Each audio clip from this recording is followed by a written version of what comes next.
बिस्मिल्लाहिर्रहमानिर्रहीम। मेरे पाकिस्तानियों, जब चंगेज़ ख़ान एक शहर फ़तह करता था, कत्लेआम करता था और फिर थोड़े से लोगों को जिनको ज़िंदा छोड़ता था उनको चारों तरफ कहता था कि बताओ दुनिया को कि मैं कितना ज़ालिम और मैंने कितना जुल्म किया और मेरी कितनी दहशत है।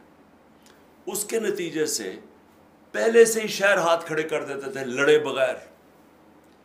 यहाँ भी आज वही हो रहा है। जुल्म की दास्तानें टीवी पे चलाई जा रही हैं, लोगों के घर तोड़े जा रहे हैं, उसकी वीडियोस बना के सोशल मीडिया और टीवी पे भी चल रही हैं। औरतों से कभी इस तरह का जुल्म नहीं हुआ और ऐसी उनसे बेहुरमती नहीं की गई जो आज हो रही है, लेकिन वो सबके सामने है। लोगों को सड़क पे खड़े हैं, उनको उतारते हैं, जेलों में डालते हैं।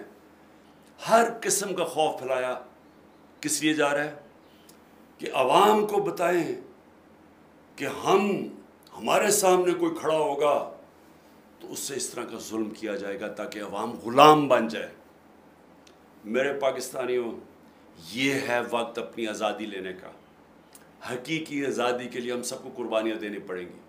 थोड़ी सी पुलिस है, 1000 है, 70,000 है, 80,000 है, कितनी है?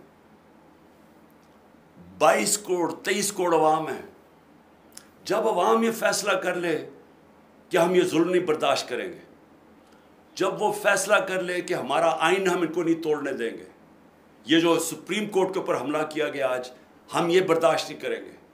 हमें इलेक्शन चाहिए, हमें अपने मुंतखब किए हुए नुमाइंदे चाहिए। हम किन्हीं चोरों के नीचे गुलामी नहीं करेंगे। जिस वक्त अवाम ने फैसला कर लिया, हम आज़ाद हो जाएंगे।